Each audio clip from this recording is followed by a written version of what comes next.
Yo, what's going on, Dragon Ballers? Welcome back to another video. This time, we're doing something pretty different. I got a pretty large order from TCG Player. I bought a lot of stuff that I thought I got for a really good price. So this is kind of a video to talk about that, talk about how to get ahead of buyouts, you know, kind of like if you were ahead of the curve with the draft box, if you bought Piccolo before they got bought out at $70. Once upon a time, they were $8 a copy. Stuff like that. I'm going to give you guys my competitive insight on the cards that I purchased. So these are probably some cards you should pick up, in my opinion, at least, you know, at the price points they're at. So we'll talk about that in a second, guys. Of course, if you're new, make sure to subscribe, hit that bell so you don't miss a video. Want to get involved with the Dragon Ball Super community, make sure to check out the Discord down below. And finally, guys, if you want to buy any of the cards I talk about in this video, which that's pretty much what this video is all about, you can help the channel in a few ways. The first one is if you want to buy any of the cards, you can use my link to TCG Player or Bearded Collectibles down below. You guys can join the Patreon with lots of competitive content for you. And finally, guys, the YouTube channel memberships down below with the join button. All that stuff helps out a lot, guys. Thanks, and we will get into this video. Alright guys, real quick before we get into the video, I just watched a whole ton of PewDiePie videos and a few other YouTubers, and I'm like pretty inspired. So I figured I'd give you guys like a behind the scenes look at the quote-unquote studio. This is the throne right here where I do the recording. This is where I have my little laptop station set up. Here's the philosophy paper that I should be doing right now, but we won't really talk about that.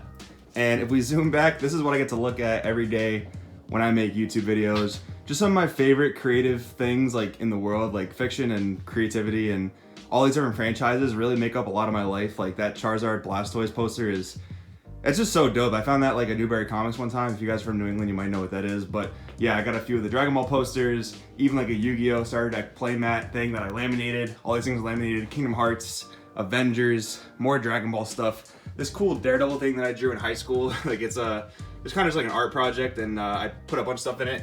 Even back in high school, which is what, like 5 years ago, I got the Shenron in there and the Goku gi symbol. And funny fact, that is tattooed on my arm as we speak. So yeah, I guess I do live this this Dragon Ball life.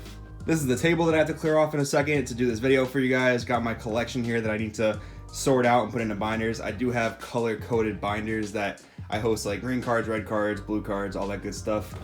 Alright guys, here we go with TCG Player Mail Day.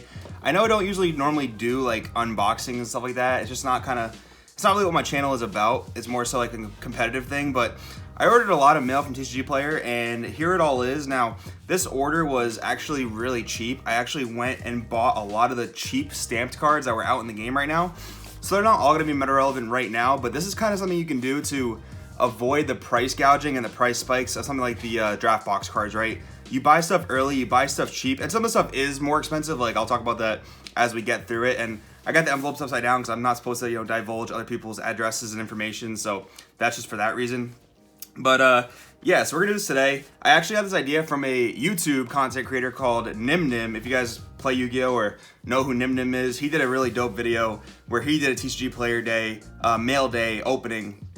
And he just gives really good insight about the cards, so I'm going to try my best to do the same thing today. So, funnily enough, I got this idea to do this video after I already opened 2 pieces of my mail. And you guys see like a regular rare Vegeta Energy Salvo here, and you might be wondering like, why the heck Joey would buy that? Like, of course I probably got boxes of the set, why would I need to buy Energy Salvo? This is supposed to be the stamped version of Energy Salvo, which was like 50 cents per copy. So I picked up a playset for myself. But when I opened this particular letter, it was a non-stamped version of the card, and it was not sent in a top loader. It was just sent in an envelope, no top loader, just a sleeve, just like you see it right here. I was kind of unhappy about that, so I did send the guy a message on TCG Player saying like, hey, didn't really appreciate the lack of top loader. It's not really that hard to send in a top loader, even if you're sending, you know, just plain white envelope PWE. And of course, I didn't get my stamped version that I ordered. So it'd be cool if you wouldn't mind just, you know, sending the stamped version. Hopefully that works out. But this should have been a stamped copy of Energy Salvo. I got a stamped copy of My Filled with Energy. These are like 13 bucks right now, like when I bought this copy. And I don't know, this is like my favorite blue super combo next to the stamped Piccolo, winter stamped Piccolo super combos. So I picked these up just to have them. Not one of the cheap buys. It was stamped, but it's a super combo. So, and I'm just gonna throw my garbage on the floor as we do this. I got Exalted Trio Videl. This is another cool card because we saw the Bulma archetype in set 8, right? And of course that revolves around like Videls, Gotens, Trunkses, things like that. All the stuff that Videl searches. And this card again was like cents per copy, so I just picked them up. I feel like there's no reason not to. You know, it's a tutor card. It's a 1-drop tutor card for a stamped foil, and it was like 30 cents per copy, so I figured, you know, why not pick it up? So here we go with another card to open up. Let's see what we got in this one. Okay, so this one we got a few things here. So let's crack open the plastic here. As you guys can tell, I'm not a professional unboxer, so it might be some weird transitions. But we've got the Series 6 Gokus here. I think there's like $3 per copy. I think this engine is really, really strong. I mean, when you play this guy, you pitch a card, you play this Vegeta from your deck or drop area, and then this Vegeta comes in and untaps an energy. So you basically got, you know, 2 battle cards on board for 1 energy. He becomes 10k, he becomes 10k when you have them both on the board. And then you're supposed to fuse over them to go into the Vegito. This guy, for some reason, was like, you know, a couple cents per copy. And the Goku was like $2 to $3 per copy. Kind of weird how like it's the same engine, but the prices were pretty different. But I think this is a good engine. I think this is something that could be popular in the future. Like, again, it's like cheap aggro. This is a 10k. For 1 energy, you evolve into a 20k. That 20k draws 2 cards. That's the Vegito powers combined.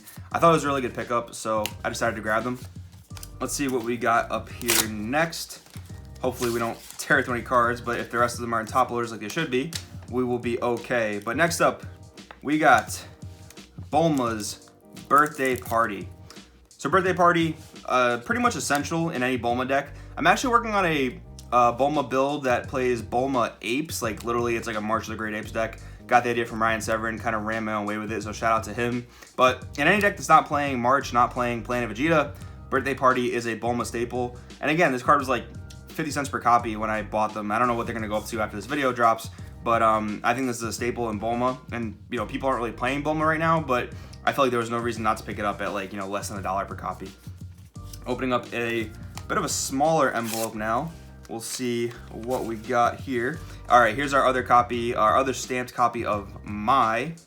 So again, it's like, you know, I think Mai's really dope. I think she's really cool in the Goku Black arc. So a little bit, you know, besides my competitive perspective on a card, a little bit of reason why I like it. I do like flavor in this game.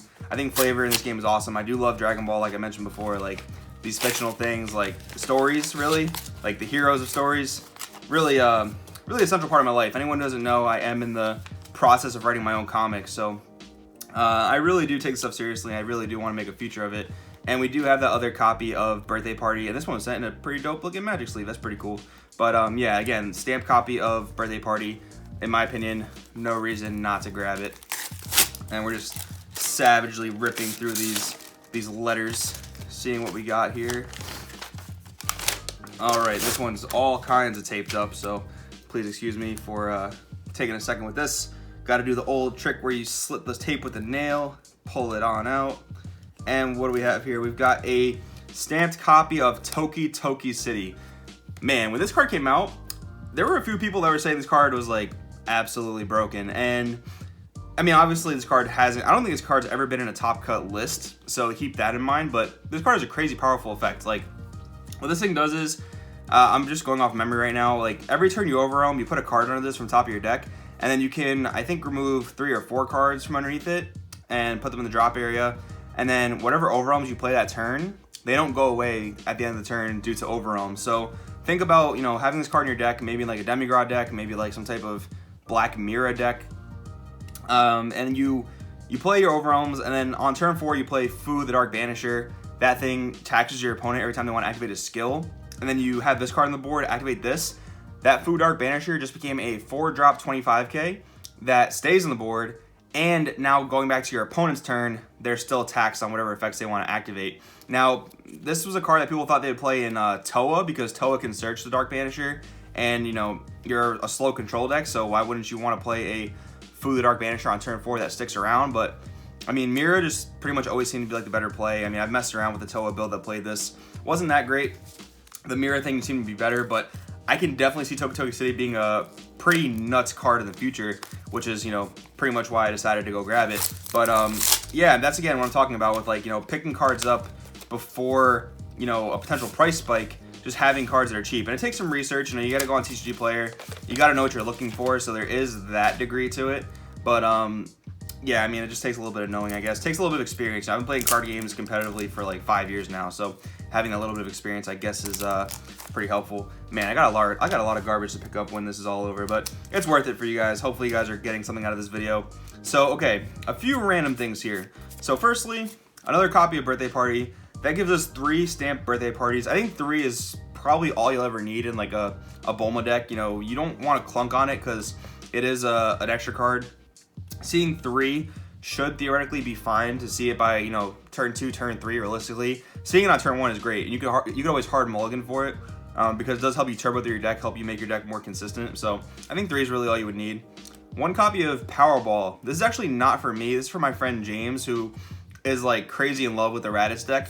And what's funny is this was like a, you know, another 30-cent card, but the red Vegeta that brings us out in stamped was like $3 or something like that. Again, it's kind of funny when like the same engine piece to you know, a different engine is not the same price as, you know, the other key engine piece, because you can't play that card without playing this card.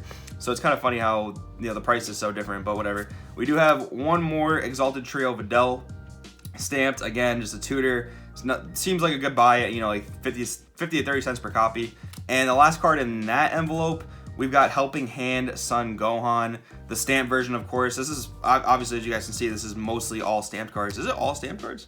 Almost all stamped cards, except for this Energy Salvo that was supposed to be stamped, but, you know, whatever. But anyways, I got the Helping Hand Son Gohan. Again, another card, less than like 50 cents. The thing with Bulma is the Gohans that come in set 8 aren't all that great. And yeah, like, what do you have? The 2-drop, burst 3, crit, and that might be the only one. There's one in the tournament pack, which is also pretty bad. Like, you combo from the board minus 5k something. It's kind of like just like a worse Baba. So when it comes to Gohans, you gotta look other places. And this guy, he is a negate, I believe, when you have a Goten and Trunks in your battle area. He's a 1 energy 15k negate. That's pretty cool. He works well. There's also the Championship Pack Gohan you could play. That's a 2-drop negate. When you negate something with it, you minus 10 something else. That's pretty cool. So you're looking for other Gohans to play besides the ones that come in set 8, because they're just really kind of not all that great. So, all right, we got 1 more envelope here to open up, guys. Let's see what we got here. Man, these things are taped up like Fort Knox. Let's see what we got. Oh man. Completely throwing all this trash on the floor. I feel like I'm making a mess, guys. My room not too messy though, so that's okay. All right, okay, we got a few cool things here. Crack this out of the envelope. More garbage on the floor. Okay, we got 2 Beerus balls. Now, I think these were like dollars when I picked them up. Again, these actually aren't for me. These are for my friend James, who's also playing Beerus right now. I think it's kind of funny how they decided to give these cards stamps, even though they have SPRs. And, you know, because they don't stamp SRs, right? And mostly it's SRs that get SPRs. One of the things I think they could do for stamp cards going forward, I think it's a really, really cool idea. And I love how it gives some extra value to the secondary market. But, like, if you have a card that has potential to become SPR, I don't know, you can debate what the higher rarity is, but maybe you shouldn't give them a stamp version, because honestly, the foil versions of these cards are super, super cheap, like maybe dollars, because they have SPRs, because the SPRs are the chase versions. The SPRs look so, so nice. Another thing that they could do with stamp cards potentially is not allow certain cards to come stamped, because let me tell you guys, this happened to my friend James, actually, who these are for. In one of his pre-release kits, he pulled stamped the new Dragon Ball, the new yellow Dragon Ball card from set 8. The name is escaping my mind. Like the Dragon Ball Bingo or Dragon Ball Jackpot, something like that. The one that's like yellow. It's really, really bad card. And he pulled it stamped, and man, that is just like demoralizing. It's almost as bad as pulling a rare leader in a pack of Dragon Ball. Like, I'm so glad they got rid of rare leaders, but yeah, that felt really, really bad. So maybe like this card didn't need to be stamped, but again, super, super cheap. So if you want to flex but like can't flex with the SPR, this is the one to pick up. 1 more copy of Exalted Trio Videl, the tutor. I got 2 Krillin super combos. Now, Mai is probably my favorite blue super combo right now, like I said, besides the Winter Stamp Piccolos. I really wish they would bring back Winter Stamps. That was so sick. But this guy, this dope looking Krillin right here, gotta be one of my favorite red super combos. Probably my favorite red super combo.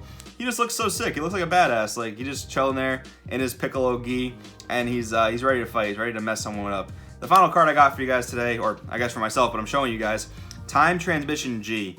This card, okay, if you've been watching my channel for probably a year now, maybe, not probably a year and a half at this point, I posted a Demigod deck when Demigod first came out. The whole point of the deck was to play Dark Plot, which was a card that came out in set 4. Similar to this, it only untapped 3 energy when you played an Overwhelm with it though. This one happens to work when you play Overwhelm or Dark Overwhelm, but I believe it only untaps 2 energy. So a little bit different. But that was like a crazy low-ish to the ground aggro deck. It was like 4 energy, you could spam like 6 beaters.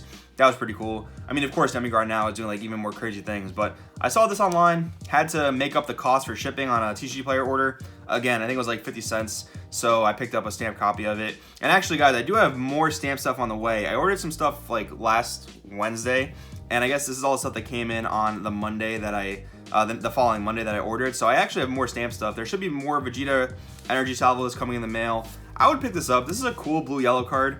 My teammate Russell Seltzer actually really likes this card. He played it in his blue-green-yellow Broly deck at Pro Play Tour Vegas.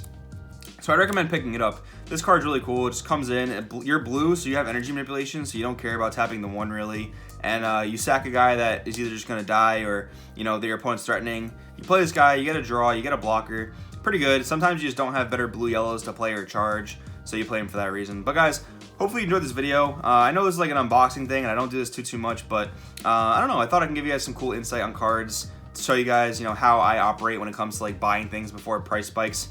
These cards may never, some of these cards may never be good, but I'm glad I have them. I don't regret spending what, like maybe the $5 I spent on this order, like maybe $10. I have no regrets. So guys, hope you guys enjoyed the video. Make sure to subscribe, like, all that good stuff, and I will see you next time.